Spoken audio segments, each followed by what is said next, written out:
Subscribe کیجئے Urdu for all کو اور بیل آئیکن پہ کلک کریں لیٹسٹ ویڈیوز کے لیے۔ السلام علیکم فرینڈز، اردو فار آل کی ایک نئی ویڈیو کے ساتھ میں آپ کی خدمت میں حاضر ہوں۔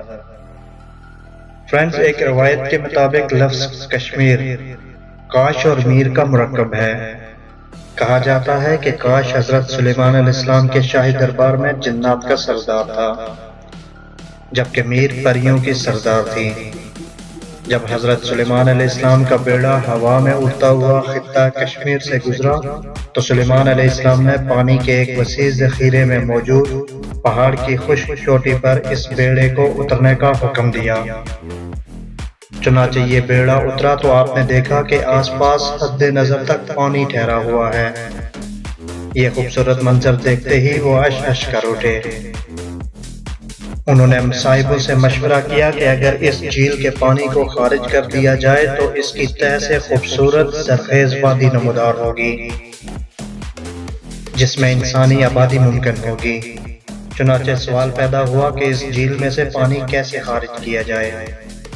فرینڈ، جنوں کا سردار کاش جو اس میٹنگ میں موجود تھا، اس نے پیشکش کی کہ وہ یہ فریضہ انجام دے سکتا ہے، لیکن اس نے یہ فرمائش کی کہ اگر وہ یہ خدمت سر انجام دے تو شاہی دربار میں موجود میر پری اس کے عقد میں دے دی جائے۔ سلیمان علیہ السلام نے اس کی یہ فرمائش پوری کرنے کا وعدہ کیا اور اسے حکم دیا کہ وہ اس جھیل کے پانی کو خارج کرے۔ چنانچہ اس جن نے اپنے طلسماتی عمل سے 12 کا پہاڑ کاٹ دیا جس سے جھیل کا پانی خارج ہو گیا۔